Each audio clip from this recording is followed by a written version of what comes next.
o sea, ahí se célula brindar funciones esenciales para el organismo. Ahora, dentro de estas vías de señalización celular, existen ciertos componentes, ¿ya? Los principales componentes de todo sistema de señalización celular son los siguientes. Primero, un efector, ¿ya? Cuando hablamos de los efectores, estos efectores podrían ser endógenos o podrían ser exógenos. Si hablamos de efectores endógenos, no es otra cosa que los neurotransmisores, como el caso, por ejemplo, de la adrenalina, como el caso de la acetilcolina, como el caso de la histamina, por ejemplo, ¿no? Esos son sustancias importantes que el organismo va a sintetizar, ¿ya? Y si hablamos de un efector exógeno, es una sustancia que viene de afuera, es una sustancia ajena al organismo que podría ingresar y podría comportarse también como un efector, ¿ya? El siguiente elemento importante va a ser el receptor, los receptores celulares, ¿ya? Entonces, lo primero que va a ocurrir es que este efector va a tener que unirse a su receptor. Este efector se une a su receptor. Cuando este efector se una a su receptor, eso va a generar una transducción a nivel de, se da inicio al proceso de señalización celular, ¿no? Este proceso de señalización celular empieza con la unión del efector con el receptor, ¿ya? Este receptor, por lo general, está ubicado a nivel de las membranas celulares.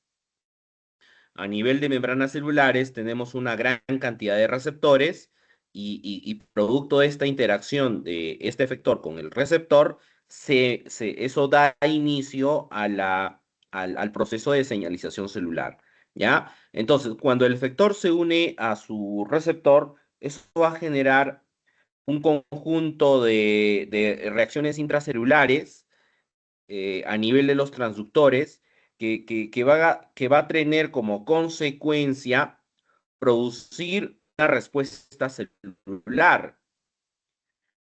La respuesta celular que se va a producir va a ser la formación de segundos mensajeros. Se sintetizan segundos mensajeros, ¿ya? Entonces, estos segundos mensajeros van a ser producidos previa interacción del efector con el receptor, ¿ya? Entonces, estos son los principales componentes de toda vía de señalización celular, ¿ya? Tenemos a los efectores, que podrían ser endógenos o exógenos, tenemos a los receptores, que por lo general están ubicados a nivel de las membranas celulares, tenemos a los transductores, ¿ya? A los transductores, tenemos a los amplificadores y tenemos a los segundos mensajeros, ¿ya? Estos son los principales elementos de todo sistema de señalización celular, ¿ya? Ahora, por lo general, los principales transductores son el caso, por ejemplo, de la familia de la proteína G. ¿Ya? Esa proteína G está acoplada a un receptor específico. Y cuando hablamos de la proteína G, existen tres tipos de proteína G, ¿ya? La GS, la GQ y la GI. Son tres tipos de transductores importantísimos que tenemos. Entonces, ese transductor está acoplado a este receptor. Entonces, cuando el efector se une al receptor, eso genera una reacción a nivel del transductor, que en este caso va a ser una de esas proteínas, ¿ya? Una de esas proteínas, y como consecuencia de esto, de esta reacción química, eso va a generar en la mayoría de los casos la activación de sistemas enzimáticos. Cuando esos sistemas enzimáticos se activan, es decir, los amplificadores, eso va a generar la síntesis de segundos mensajeros, ¿ya? Se producen segundos mensajeros, ¿ya? Entonces, eso es con respecto a los, a los sistemas de señalización celular. ¿Cuáles son los principales segundos mensajeros que se van a generar en el organismo? ¿Ya? Tenemos el caso del AMP cíclico. la adenosina monofosfato cíclico. Este es un segundo mensajero muy importante para el organismo, ¿ya? Tenemos también factores de transcripción, ¿no? Que son importantes para que se lleve a cabo el proceso de transcripción celular, ¿no? Que no es otra cosa que la síntesis del ARN mensajero. Y también tenemos segundos mensajeros que se sintetizan a partir de membranas celulares, ¿ya? Estos son el caso del inositol, de los inositoles fosfato.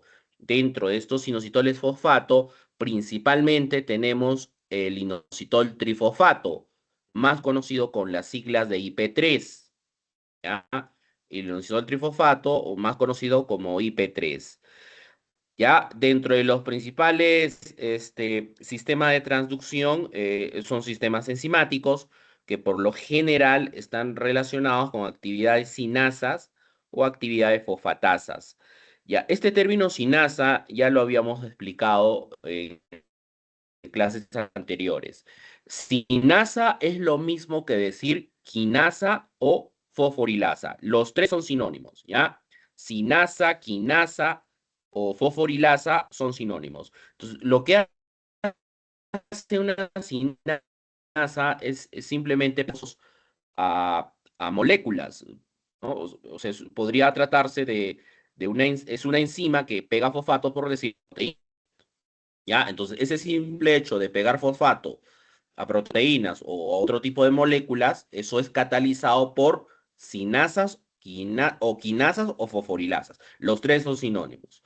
Ahora, la enzima que hace lo opuesto se denomina fosfatasa, ¿ya? Las fosfatasas. Las fosfatasas son enzimas que quitan fosfato, van a ser enzimas que quitan fosfato. Entonces, si yo hablo de una proteíncinasa, las proteíncinasas son enzimas que se encargan de pegar fosfatos a proteínas. Si yo hablo de una proteína fosfatasa, esta es una enzima que se encarga de quitar fosfatos a proteínas.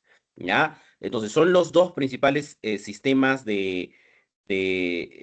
o sistemas amplificadores que tenemos, ¿no? Que son sistemas enzimáticos, son sistemas de transducción, ¿ya?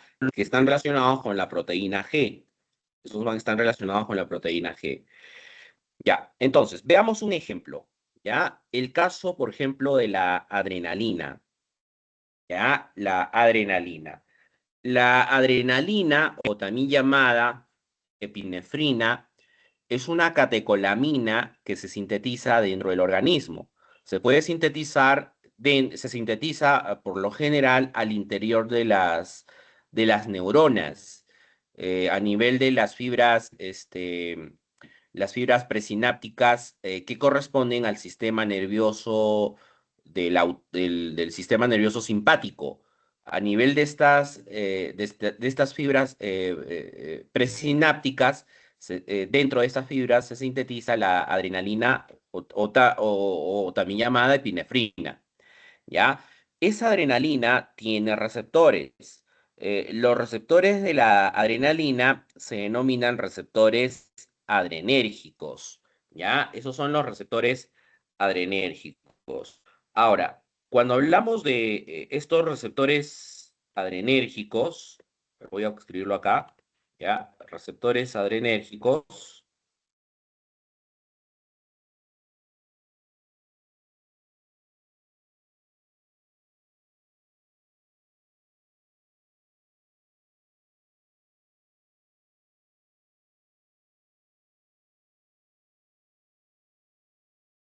¿ya?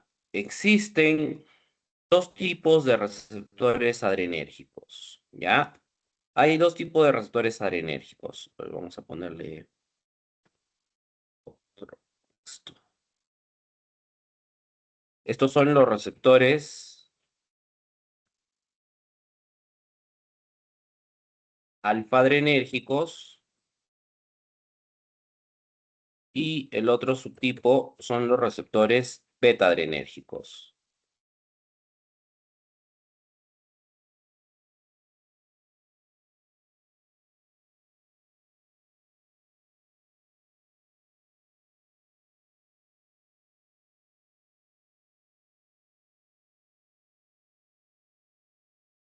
¿Ya? Los receptores alfa-adrenérgicos y los receptores beta-adrenérgicos. Esos son los receptores adrenérgicos, que son los receptores de la adrenalina. Cuando hablamos de los receptores alfa-adrenérgicos, estos se clasifican en dos. Son el alfa-1 y el alfa-2. ¿Ya? El alfa-1 y el alfa-2. Y cuando hablamos de los receptores beta-adrenérgicos, estos a su vez se clasifican en dos importantes.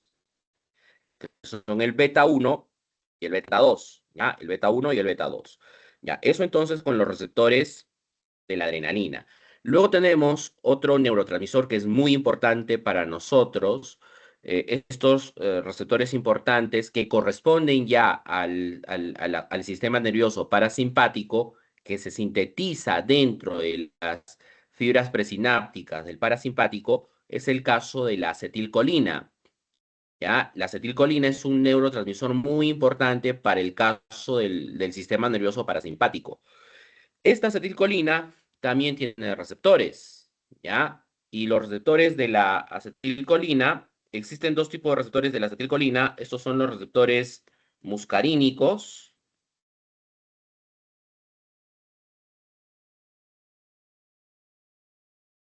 ¿ya? Los receptores muscarínicos y los receptores nicotínicos, ¿ya? Receptores muscarínicos y los receptores nicotínicos, ¿ya? Estos son los dos receptores para el caso de la acetilcolina. Ahora, cuando hablamos de receptores muscarínicos, aquí hay tres principales receptores muscarínicos, que son el M1, el M2 y el M3, ¿ya? M3. Bueno, hasta cinco receptores muscarínicos hay. Hay M1, M2, M3, M4, M5, pero los más conocidos son los tres primeros. ¿Ya? Los tres primeros son los más conocidos, el M1, el M2 y el M3. Y cuando hablamos de receptores nicotínicos, hay dos subtipos, que son el N sub N y el otro es el N sub M. ¿Ya? N sub N y N sub M. Entonces, la mayoría de estos receptores están acoplados a un sistema de transducción. ¿Ya? Van a estar acoplados a un sistema de señalización celular. En el caso de la adrenalina, ¿ya? Hemos mencionado que hay dos tipos de receptores, los adrenérgicos, los alfa-adrenérgicos y los beta-adrenérgicos, ¿ya? Ahora, en el caso de los transductores, existe el principal transductor que tenemos es la proteína G, y existen tres tipos de proteína G, es la GS, la GQ y la GI, ¿ya? En el caso de la proteína GS, ¿ya? En el caso de este transductor de la proteína GS, este está acoplado a los receptores beta-adrenérgicos, ¿ya? Este está acoplado a los receptores beta-adrenérgicos, es decir, al beta 1 y al beta 2. El beta 1 y el beta 2. ¿Cuál es la ubicación del beta 1? El beta 1 se ubica principalmente a nivel del corazón, ¿ya? Está ubicado principalmente a nivel del corazón. En el caso del beta 2, este beta 2 está ubicado a nivel de músculo liso bronquial y también lo podemos ubicar a nivel de útero grávido, ¿ya? Está en útero grávido, ¿ya? Eso es en lo que respecta a las ubicaciones de los receptores beta enérgicos, ¿ya? Beta 1 principalmente corazón, el beta 2 principalmente a nivel de músculo liso bronquial y también lo ubicamos a nivel de útero grávido, ¿ya? Entonces, cuando la adrenalina se une a este receptor beta 2 o beta 1, ¿ya? Cualquiera de esos dos receptores, eso va a generar una reacción química a nivel de la proteína GS, ¿ya? Por lo general, eso está relacionado con reacciones de fosforilación enzimática. Luego de que se da esta reacción química, eso va a generar la activación de una enzima, que en este caso vendría a ser el amplificador, ¿ya? La enzima que se va a activar es la adenilato ciclasa. se activa la dinlatociclasa. Para que la dinlatociclasa se active, tiene que ocurrir estas reacciones a nivel de la GS, ¿ya? Producto de estas reacciones que ocurren a nivel de la GS, eso genera la activación de la dinlatociclasa. Y la dinlatociclasa es una enzima que carga de mensajero. El segundo mensajero sintetizado, en este caso, es el AMP cíclico. ¿Ya? Va a ser el AMP cíclico. Se produce el AMP cíclico, la adenosina monofosfato cíclico. ¿Ya? Esta enzima se activa por acción de la dinlatociclasa. ¿Ya? AMP cíclico significa adenosina monofosfato cíclico, ¿no? Eso es lo que significa el AMP cíclico. Ahora, este AMP cíclico, ¿qué acciones es lo que genera si el receptor es un beta 1? ¿Ya? Si el receptor es un beta 1, lo que va a generar es que el corazón empiece a contracción cardíaca. A nivel cardiovascular, lo que se produciría sería un aumento de la frecuencia cardíaca. ¿Ya? La frecuencia cardíaca está aumentada, la velocidad de conducción también está aumentada y la fuerza de contracción también está aumentada. ¿Ya? Entonces, eso con el beta 1. Entonces, cuando se activa este beta 1, como está asociado a una GS, hay formación del AMP cíclico y este AMP cíclico lo que va a generar a nivel cardíaco es una contracción cardíaca, hace que el corazón empiece a contraer más y por lo tanto la frecuencia cardíaca ahí aumenta. Esas son funciones fisiológicas que son benéficas para nosotros. Ahora, el problema está si esto está en exceso. Si este sistema de señalización celular se encuentra muy activado, eso significa que hay adrenalina en exceso. Ya tengo adrenalina en exceso, este exceso de adrenalina activa de manera excesiva el beta 1, significa que voy a tener un exceso de AMP cíclico y por lo tanto ahí la frecuencia cardíaca está aumentada. Si la frecuencia cardíaca está demasiado incrementado, eso ya es patológico. ¿Ya? Eso ya es patológico. En este caso, lo que se produciría sería una taquicardia. ¿Ya? Se produciría una taquicardia. Estoy hablando del exceso, porque si está en concentraciones normales, yo necesito que el corazón contraiga, ¿no? Para que bombee sangre al corazón. Eso es fisiológico, pero si ya ocurre un exceso, ahí sí se puede generar un problema de taquicardia, ¿ya? Ahora, con el caso del receptor beta 2, ¿ya? El beta 2 tiene indicaciones importantes, músculo lisobronquial, y también lo encontramos a nivel de útero grávido, ¿ya? Cuando la adrenalina se una al beta 2, igual hay reacciones químicas a nivel de la GS, que por lo general son reacciones de fosforilación, que produce adinlatociclasa, eso activa la adinlatociclasa, y la adinlatociclasa va a formar AMP cíclico, ¿ya? El AMP cíclico, ojo, se forma a partir del ATP, ¿ya? La adinlatociclasa actúa sobre el ATP y lo convierte en AMP cíclico, se forma AMP cíclico. Ahora, este AMP cíclico a nivel del receptor beta 1, perdón, a nivel del receptor beta 2, ¿ya? Lo que generaría en este caso es una reacción o es una acción de relajación. Hace que el músculo relaje. Si estamos hablando de músculo liso bronquial, eso se va a traducir en una broncodilatación. ¿Ya? Eso es una broncodilatación. O sea, el músculo liso bronquial está relajado, es una broncodilatación. Si hablamos de músculo liso uterino, eso vendría a ser una relajación uterina. ¿Ya? Eso es una relajación uterina. Ya, eso es con el beta 2. Entonces, es por eso que es importantísimo estos sistemas de señalización celular, porque si estos sistemas de señalización celular no se llegaran a dar, ¿no? Esos efectos fisiológicos no se darían, ¿no? No se llegarían a dar, ¿ya? Es por eso que son importantes. Ya, este esquema, con el caso de los receptores alfa-adrenérgicos, con el caso de los receptores alfa-adrenérgicos, que son también los receptores de la adrenalina, ya, está el alfa 1, el alfa 2, pero en este caso, los receptores alfa 1 adrenérgicos están asociados a otro tipo de proteína G, que vendría a ser la proteína GQ, ¿ya? Es la proteína GQ, la proteína GQ. En este caso, cambia el proceso, ¿ya? A ver, la adrenalina se une al alfa 1 adrenérgico, ¿ya? Se une al alfa 1 adrenérgico, eso genera una reacción a nivel de la proteína GQ, por lo general son reacciones de fosforilación, y en este caso, producto de estas reacciones que ocurran a nivel de la GQ, eso produce activación de otra enzima. Ya no va a ser la inilatociclasa, ¿ya? La otra enzima vendría a ser la fosfolipasa C.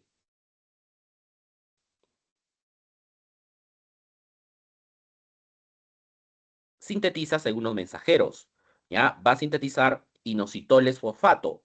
Sintetiza el inositol difosfato, el inositol difosfato, y de esos, el más importante es el IP3, es el inositol trifosfato, ¿ya? Eso es con la proteína GQ. La proteína GQ está asociada a los receptores alfa 1 adrenérgicos. Ahora, el alfa 1 adrenérgico, ¿dónde se encuentra principalmente? El alfa 1 adrenérgico es un receptor que está bien diseminado en el organismo, ¿ya? Este lo encontramos, por ejemplo, a nivel de glándulas, todo tipo de glándulas, por ejemplo, glándulas salivales, ¿ya? Cuando este sistema de señalización celular se activa, eso va a generar secreción de saliva, ¿ya? Ahora, si esto está en exceso, va a existir un exceso de secreción de saliva. Y el exceso de secreción de saliva, a eso se le denomina cialorrea, ¿ya? Es un efecto cialorreico, ¿ya? ¿Dónde más tenemos receptores alfa 1? Está ubicados también a nivel de vasos sanguíneos, en vasos sanguíneos.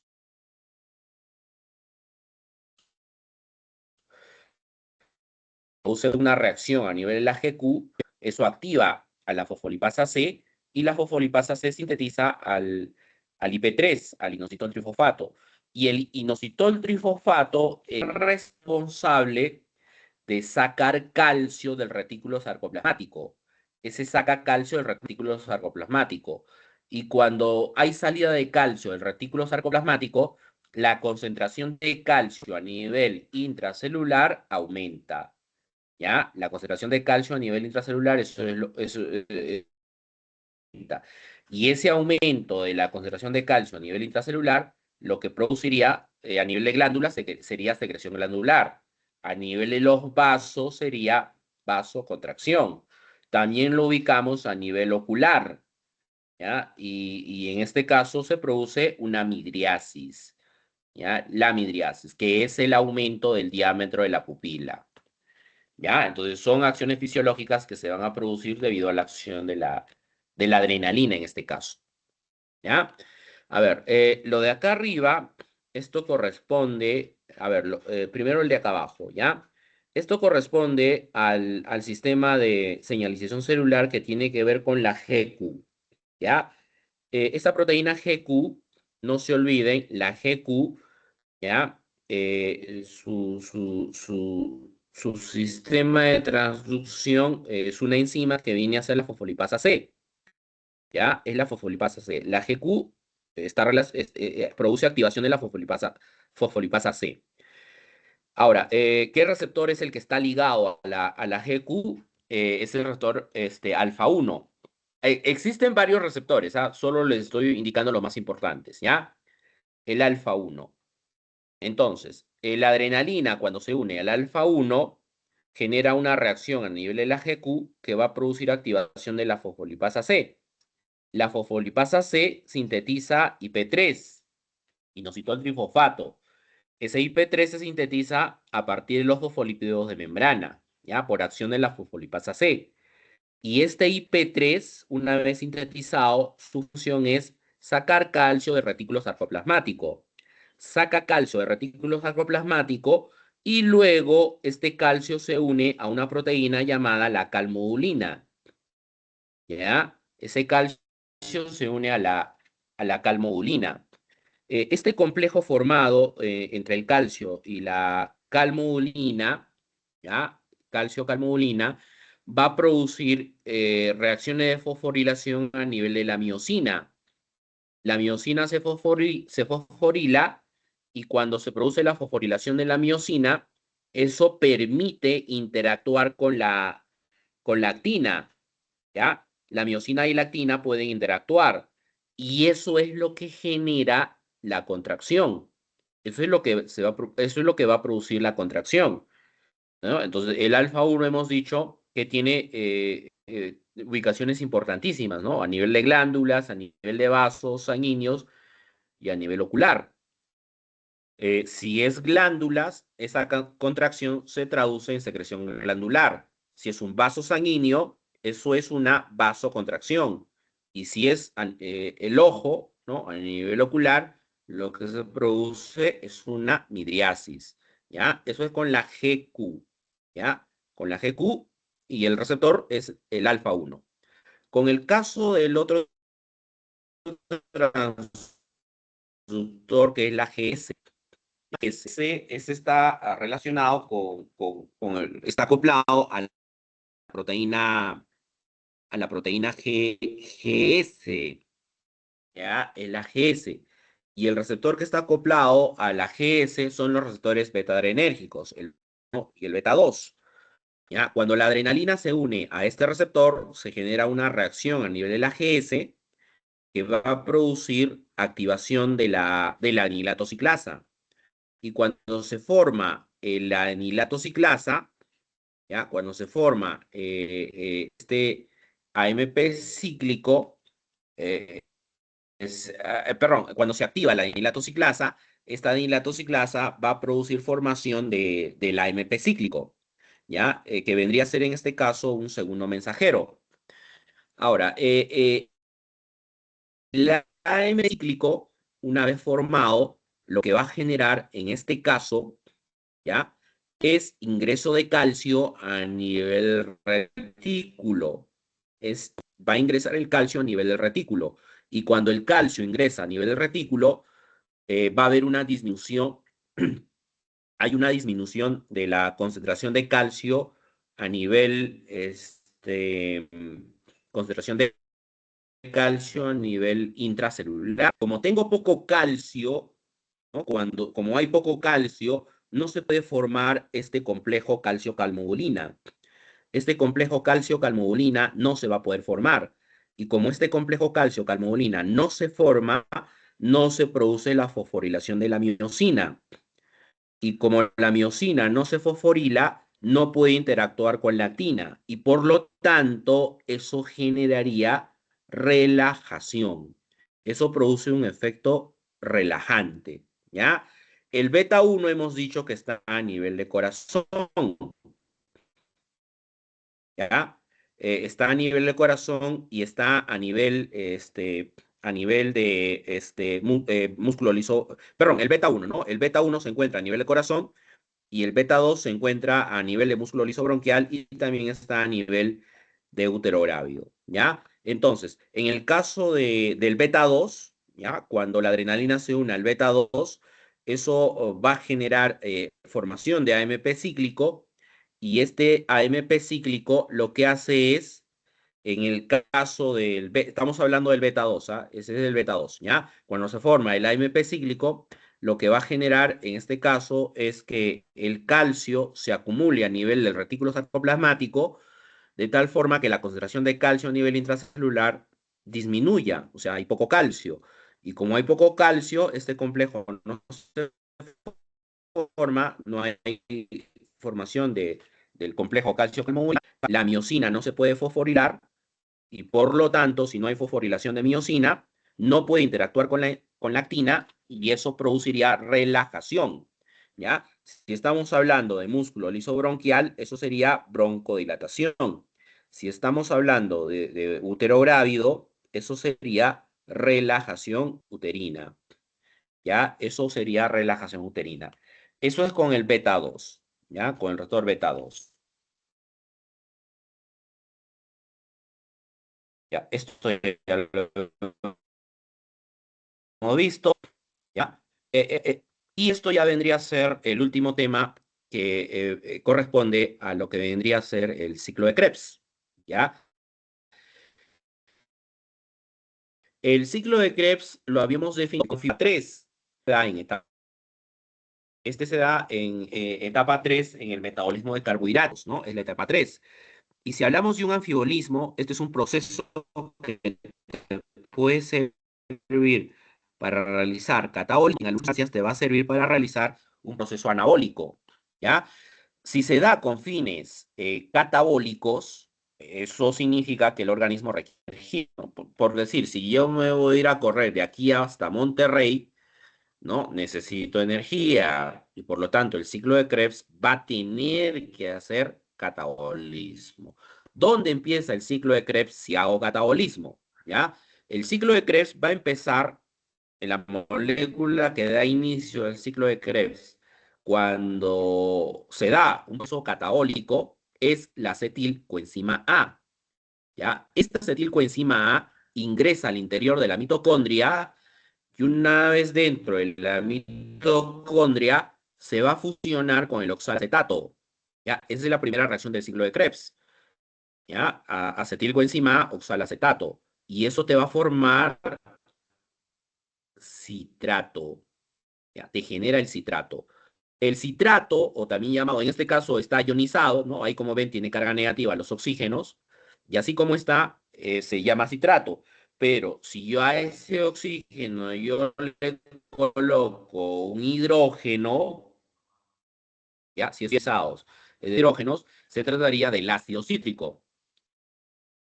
Ese es el ácido cítrico, ¿ya? Entonces, si está ionizado, es citrato. Si no está ionizado, es ácido cítrico.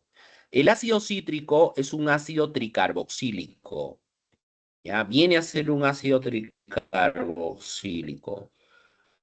Y los ácidos tricarboxílicos son muy raros, ¿ya? Un ácido tricarboxílico es muy raro y muy escaso en el organismo. Es muy raro y muy escaso en el organismo. Entonces, debido a esta rareza de esta molécula que se está formando en el ciclo de Krebs, lo convierte en la molécula más importante del ciclo de Krebs. Ya, este va a ser es un muy importante para el ciclo de Krebs. Y por lo tanto, el otro nombre que tiene el ciclo de Krebs es ciclo del ácido cítrico. Se llama también ciclo del ácido cítrico. Se le llama de esa manera por la importancia de la molécula que se está formando. ¿Ya? Entonces, ahí estoy realizando un proceso catabólico. Ahora, ¿dónde empieza el ciclo de Krebs si hago anabolismo? Es decir, si no requiero energía. ¿Ya? Si yo no requiero energía, entonces en este caso el ciclo de Krebs tiene la tendencia a realizar anabolismo. ¿Ya? Entonces, si es en el ciclo de Krebs, el flujo es el siguiente. Empieza con el oxalacetato. ¿Ya? Va a empezar con esta molécula que es el oxalacetato. A ver, voy a retroceder un poco. Acá. ¿Ya? Con el oxalacetato. Empieza con esta molécula. ¿Ya? El oxalacetato puede ser generado a partir de propionato y también puede ser generado a partir de aminoácidos glucogénicos, ¿ya? Aminoácidos glucogénicos. Y luego, este oxalacetato va a generar fosfoenolpiruvato. El fosfoenolpiruvato es una molécula que sube hasta formar glucosa. ¿Ya? Te forma glucosa. Entonces, presten atención a esta parte, por favor, porque puede ser una pregunta en el examen, ¿ya? Entonces, ¿qué es lo que se está llevando a cabo? Si el ciclo de Krebs se da de esta manera, ¿no? Con fines anabólicos, es decir, el oxalacetato forma fosfoenolpiruvato y luego genera glucosa, a eso se le denomina gluconeogénesis. Es la gluconeogénesis. Ahí está sintetizando glucosa. ¿Ya? Entonces, ¿con qué finalidad se da el proceso anabólico en el ciclo de Krebs? La única finalidad es para que se lleve a cabo la otra vía metabólica que es la gluconeogénesis. ¿Ya? Ahí se da la gluconeogénesis. ¿Ya? Es la gluconeogénesis. ¿ya? Pero eso es desde el punto de vista anabólico, ¿ya? Oxalacetato, sube, forma fosfenolpiruvato y luego el fosfenolpiruvato, después de varias reacciones, te va a formar primero glucosa 6-fosfato y luego la glucosa 6-fosfato genera glucosa. Eso es gluconeogénesis. Y ya habíamos discutido que en qué situaciones se da la gluconeogénesis, ¿no? Eso es una situación de ayuno prolongado o en una situación donde haya una actividad física intensa, ¿ya? Una actividad física intensa, ¿ya? Entonces, eso es lo que vendría a ser el ciclo de Krebs, ¿ya? El famoso ciclo de Krebs. Ya, veamos el proceso catabólico. ¿Ya? El proceso catabólico. El proceso anabólico es ese nada más que les he mencionado, ¿ya? Empieza con el oxalacetato, luego se forma el fosfenolpiruvato, ese te genera glucosa 6-fosfato y la glucosa 6-fosfato genera glucosa. Está sintetizando glucosa, es decir, está realizando gluconeogénesis. Ahora, desde el punto de vista catabólico, si requieres energía, el oxalacetato se fusiona con la acetilcoenzima A y se forma el citrato, ¿ya? Que es un ácido tricarboxílico. Luego, este citrato va a generar un metabolito intermediario, ¿ya? Ese metabolito intermediario se denomina cis-aconitato, el cis-aconitato. Este cis-aconitato es el metabolito intermediario más inestable del ciclo de Krebs, ¿ya? Y no solo es del ciclo de Krebs, sino de todo el metabolismo de carbohidratos. No se olviden que cuando hablamos de metabolitos intermediarios, estas son moléculas efímeras, son moléculas pasajeras, ¿no? Cuyo tiempo de vida es corto, es breve, y solo sirven para dar paso a otras moléculas que son más estables, ¿no? Un metabolito intermediario es una molécula muy inestable, ¿ya? Y de los metabolitos intermediarios, el más inestable es el cisaconitato, ¿ya? Luego, este cisaconitato va a generar isocitrato, te genera isocitrato, ¿ya? Que también es un metabolito intermediario, pero es un poquito más estable que el cisaconitato. Este sigue siendo metabolito intermediario, pero es un poco más estable que el cisaconitato, ¿ya? Luego, este isocitrato, aquí hay una reacción química muy importante. Esta sí es importante en el ciclo de Krebs. ¿Ya? El isocitrato te genera alfa-cetoglutarato. Esta reacción, ¿por qué es importante? Porque ahí se forma NATH2, ¿ya? Se está generando NATH2, se genera NATH2. O sea, esta es una reacción redox, ¿ya? No se olviden, cuando ustedes tengan una reacción química donde haya participación de coenzimas, ¿ya? O sea, del NAT y del FAT, NAT y FAT, eso es catalizado por oxidorreductasas. Es una reacción catalizada por una oxidorreductasas.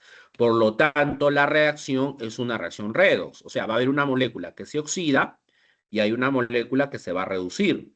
La molécula que se oxida es el isocitrato y la molécula que se reduce es el NAT. El NAT se reduce para formar NATH2. ¿Ya? Ahí se forma NATH2. Pero no solo se va a formar NATH2, en esa reacción también se está liberando CO2. Ahí hay liberación de CO2 en esta reacción, ¿no? Ahí se está liberando el CO2. Como se libera CO2, ¿no es cierto? Ahí se está liberando CO2. Eso corresponde a una reacción.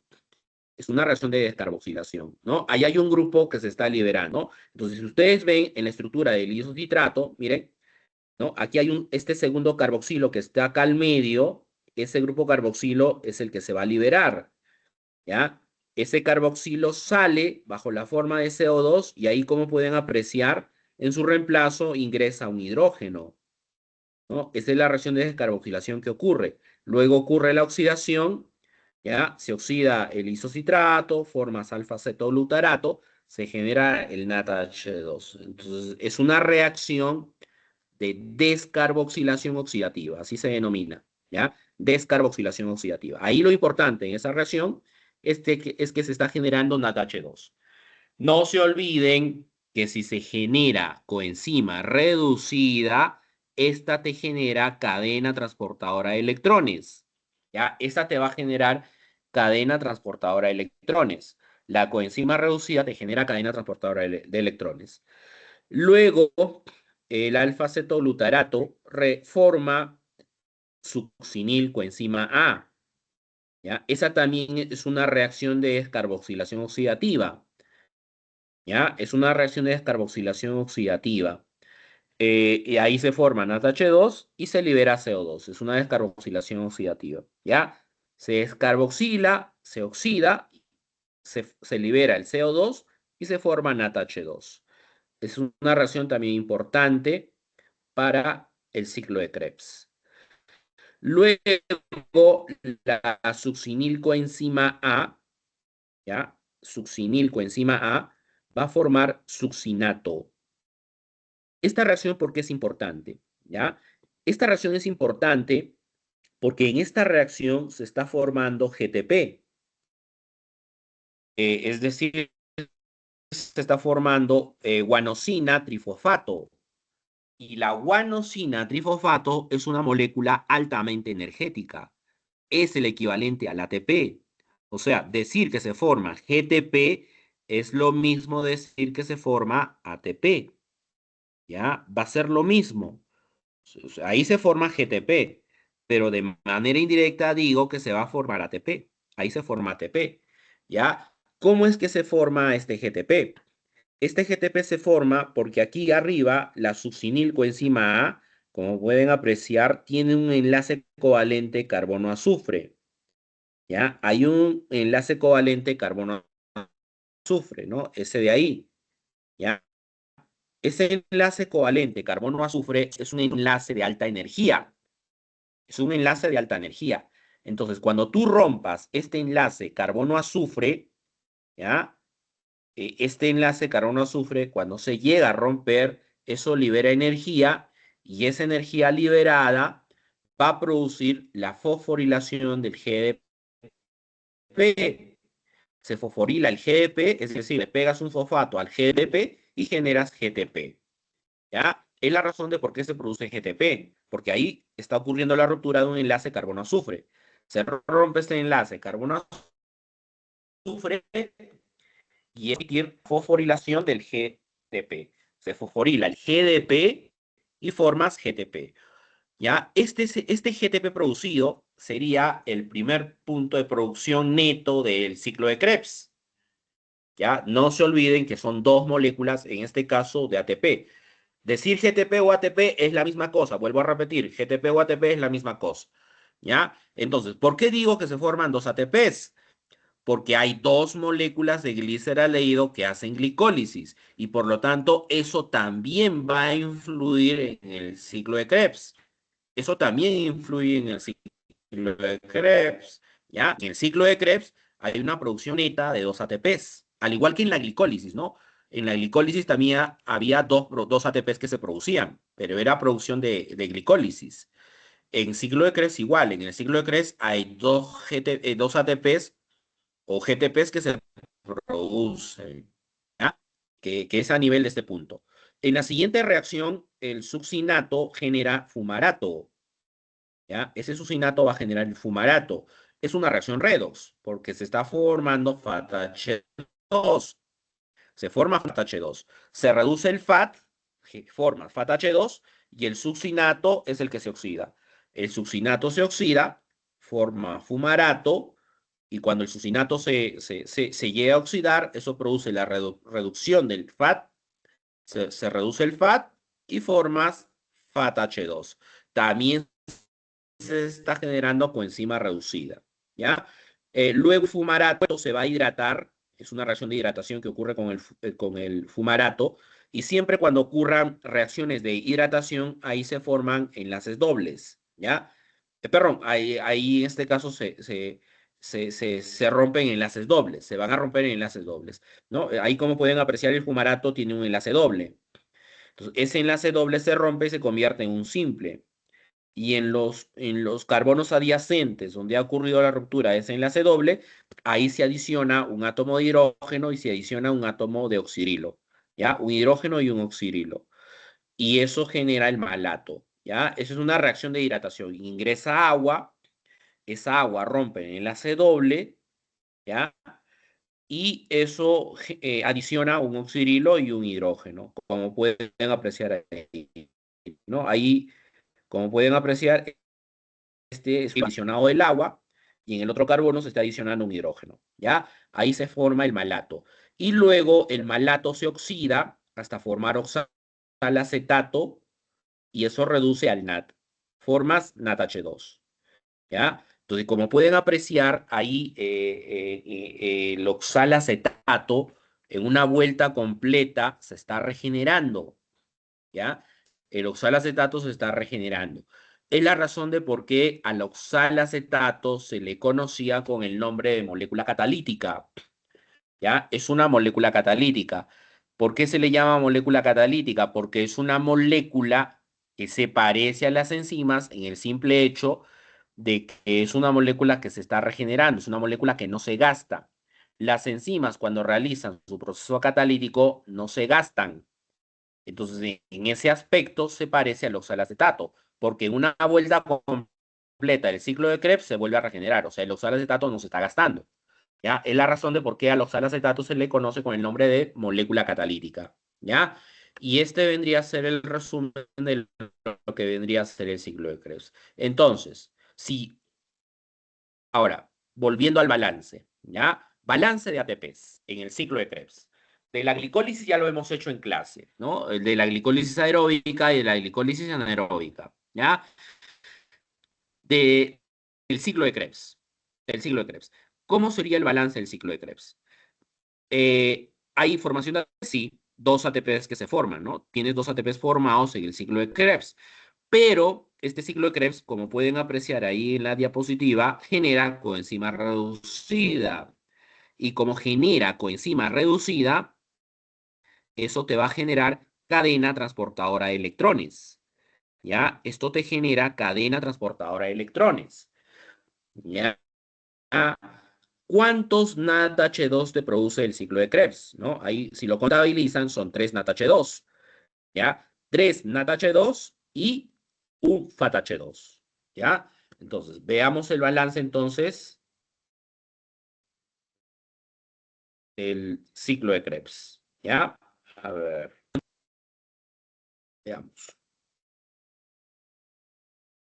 Ya, entonces, viendo el balance del ciclo de Krebs, en un ratito.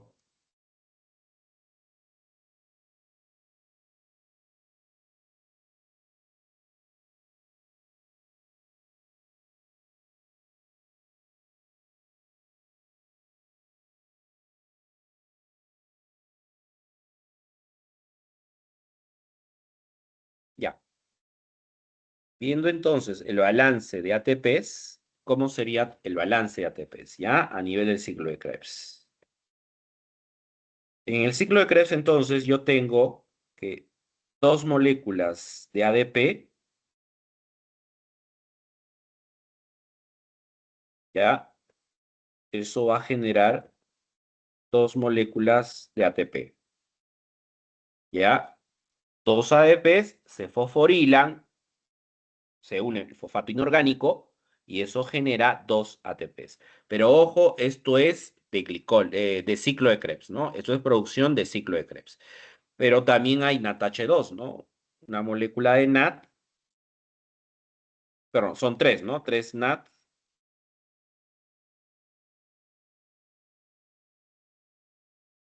tres moléculas de NAD. Esta genera tres moléculas de NADH2.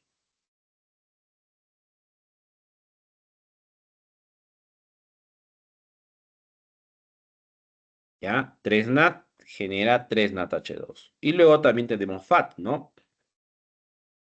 Una molécula de FAT, en este caso es una sola.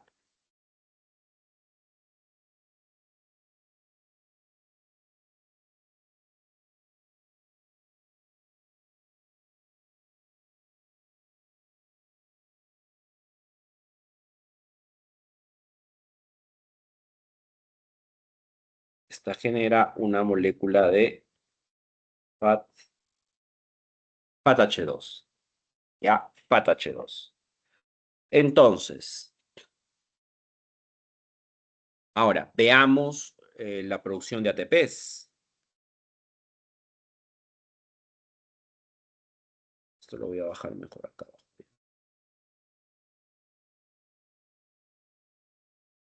Ahora veamos la producción de ATPs en la cadena transportadora de electrones. ¿Ya? A ver, cada NADH2, como habíamos visto en la cadena transportadora de electrones, ¿no? Una molécula de NADH2 te producía un total de 6 ATPs. ¿Ya? Eso te produce 6 ATPs. Pero en este caso son 3 NADH2, ¿no? Entonces multiplicas 6 por 3 y eso te da 18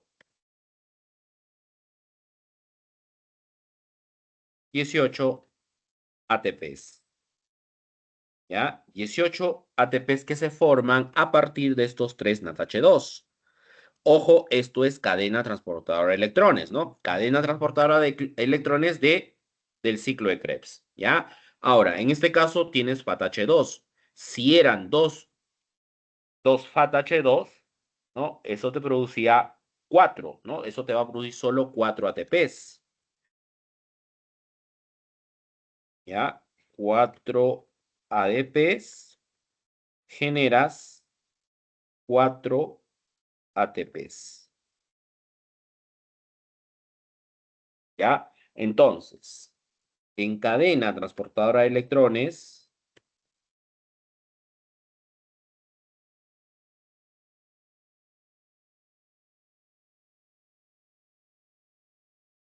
en la cadena transportadora de electrones, tú estás produciendo un total de 22 ATPs. ¿Ya? Produces 22 ATPs. Ojo, esto es de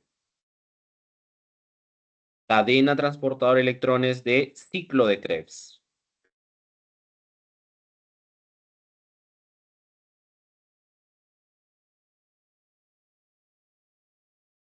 ¿Ya? Es la cadena transportadora de electrones de ciclo de Krebs. 22 ATPs producidos en la cadena transportadora de electrones de ciclo de Krebs. Ahora, total ATPs entonces producidos. Total ATPs, ¿cuánto da?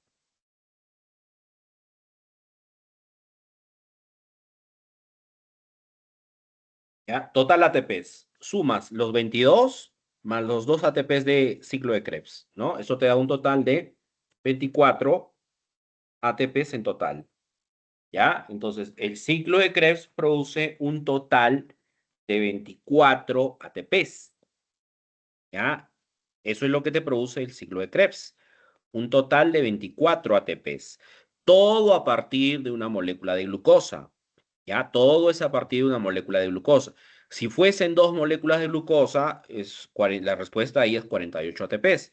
Si fuesen tres moléculas de glucosa, ahí es por 3, ¿no? 24 por 3, eso te da 4 por 3, 12, 72, ¿no? 72 ATPs, ¿ya? Entonces ahí lo vas multiplicando, ¿no? Por la cantidad de glucosas, ¿ya? Este balance es con una molécula de glucosa. Todo es a partir de una molécula de glucosa, ¿ya? En glicólisis, no se olviden, en glicólisis, la aeróbica, glicólisis aeróbica. La glicólisis aeróbica te producía un total de 14 ATPs, ¿ya? Esta glicólisis aeróbica te producía un total de 14 ATPs. Entonces, si se dan cuenta, miren, en el ciclo de Krebs solo tienes 2 ATPs producidos. Eso es el ciclo de Krebs. Igual en la glicólisis, en el caso de la glicólisis aeróbica, ¿no? La glicólisis aeróbica tienes 2 ATPs de glicólisis más 12 de cadena, ¿ya? Entonces, lo que quiero que diferencien es la producción de ATPs de la cadena, ¿ya? De glicólisis es 12 de cadena y de ciclo de Krebs es 22 de cadena. Y solo 2 corresponden a la vía, ¿ya? 2 de glicólisis y 2 de ciclo de Krebs. Lo demás es de cadena transportadora de electrones. Es por eso la importancia, ¿no? La gran importancia de la cadena transportadora de electrones, porque es la que te genera ATPs. ¿Ya? No se olviden que esto es en condiciones aeróbicas. Está por demás decirlo, por favor, que el ciclo de Krebs ocurre en condiciones aeróbicas. ¿Ya? Por ahí puedo hacer una pregunta capciosa. ¿Cuántos ATPs genera el ciclo de Krebs en condiciones anaeróbicas? Es cero, ¿no? Porque el ciclo de Krebs no se va a dar en condiciones anaeróbicas. El ciclo de Krebs se da en condiciones aeróbicas, ¿ya? En condiciones de aerobiosis. Ahí se da el ciclo de Krebs.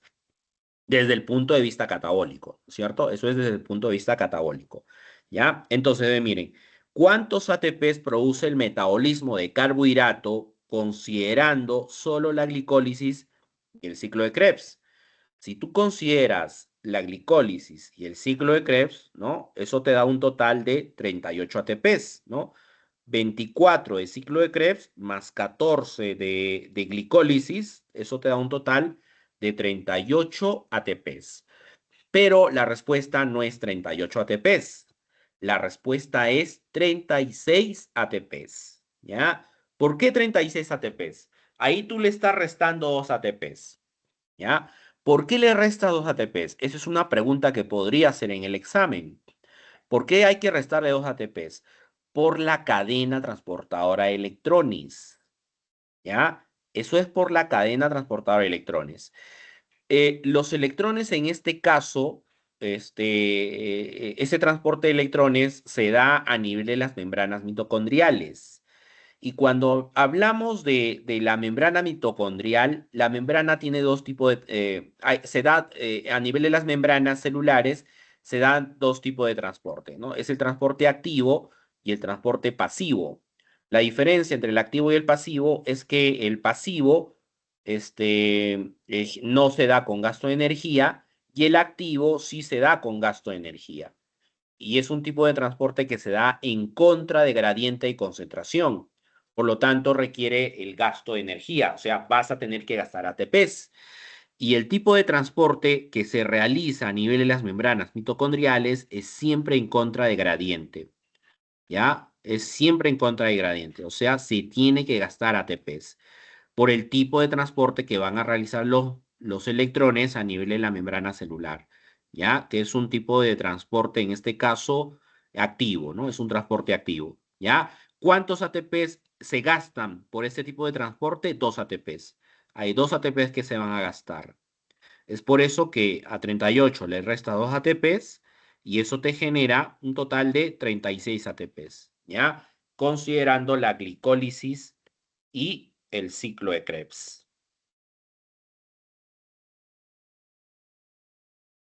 Ya. Y para terminar, habíamos mencionado, ¿ya? Que vamos a tener aminoácidos que desde el punto de vista nutricional, perdón, nutricional no, aminoácidos que desde el punto de vista metabólico los vamos a clasificar en dos grupos, ¿ya? Aminoácidos glucogénicos y aminoácidos cetogénicos. Glucogénicos y cetogénicos. ¿Qué cosa es un aminoácido glucogénico? Los aminoácidos glucogénicos son los aminoácidos utilizados para generar glucosa, o sea, para que se pueda llevar a cabo el proceso de gluconeogénesis, ¿ya? Esos son los aminoácidos glucogénicos. Y los principales son los que están resaltados de color amarillo, ¿ya? Esos son los principales aminoácidos glucogénicos. Es la asparagina, es el ácido aspartico, la valina, la metionina, la treonina, ¿ya? Glutamina, ácido glutámico, la histiína, la prolina y la arginina. Esos son los principales aminoácidos glucogénicos, ¿ya? Entonces, algunos de ellos te forman oxalacetato, otros van a formar fumarato, otros forman succinato, otros van a formar el alfa-cetoglutarato, ¿ya? Pero al final todos terminan en oxalacetato. Y con este oxalacetato formas fosfoenolpiruvato y eso va a generar glucosa. ¿Ya? Esos son los aminoácidos glucogénicos. O sea, te están sirviendo para formar glucosa. Eso es gluconeogénesis. Ahí estás haciendo un proceso anabólico a nivel del ciclo de Krebs. Es un proceso anabólico a nivel del ciclo de Krebs. ¿Ya? Eso sí no se requiere energía. ¿Qué son los aminoácidos cetogénicos? Los aminoácidos cetogénicos son aquellos que te sirven en algunos casos para formar acetilcoenzima A y en algunos otros casos te sirven para formar cuerpos cetónicos, ¿ya? Cuerpos cetónicos, o sea, compuestos orgánicos con grupo ceto. Eh, ¿Para qué te sirven los cuerpos cetónicos? Los cuerpos cetónicos te sirven para producir energía adicional para algunos órganos, principalmente corazón, cerebro y músculo. Corazón, cerebro y músculo, ¿ya? Esos cuerpos cetónicos también se forman en situaciones de ayuno prolongado y situaciones en donde hay una actividad física intensa. Ahí también se forman esos cuerpos cetónicos, ¿ya? O sea, se necesita cuerpos cetónicos para generar energía. Ahora, esos cuerpos cetónicos no pueden estar en exceso, ¿ya? Si estos cuerpos cetónicos están en exceso, eso significa que los niveles de glucosa en sangre están elevados, ¿ya? Vamos a tener niveles de glucosa en sangre bien elevados. Y eso no es otra cosa que una complicación de la diabetes. Eso ya es una complicación de la diabetes, ¿ya?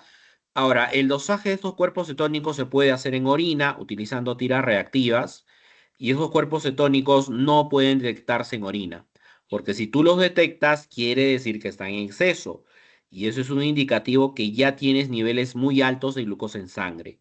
Ya, eso ya es una complicación de la diabetes. Estamos hablando del exceso, pero si no están en exceso, son benéficos para el organismo, porque son fuente de energía, ¿ya? ¿Cuáles son los aminoácidos cetogénicos? Los que están de color celeste, ¿ya? Es el triptófano, leucina y la lisina, ¿ya? Triptófano, leucina y la lisina. Esos son los aminoácidos cetogénicos, ¿ya? Son tres nada más. Triptófano, leucina y la lisina, ¿ya? Entonces, estos te sirven para formar la acetilcoenzima A y te van a servir también para formar cuerpos cetónicos, ¿ya? Esos son los aminoácidos cetogénicos, ¿ya?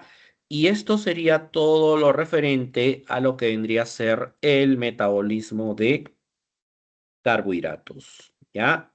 Es todo lo referente a lo que vendría a ser el metabolismo de carbohidratos. ¿Alguna consulta, pregunta que tengan sobre este tema? Ya para terminar, cerrar, por favor.